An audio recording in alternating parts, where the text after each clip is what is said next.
Your office floor looks clean, but it could be the most toxic surface in the room. Carpets, vinyl tiles, adhesives, and floor finishes release hidden chemicals into the air.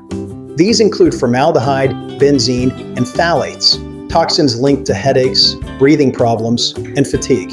You don't see them, you breathe them. The risk is highest in new offices after renovations, after carpets or tiles are replaced.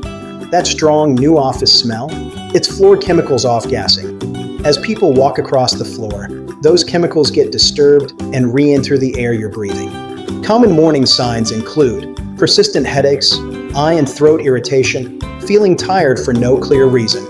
Safer workplaces reduce floor-related toxins by choosing low VOC flooring materials, allowing new floors to air out, ventilating spaces daily, using non-toxic floor cleaners.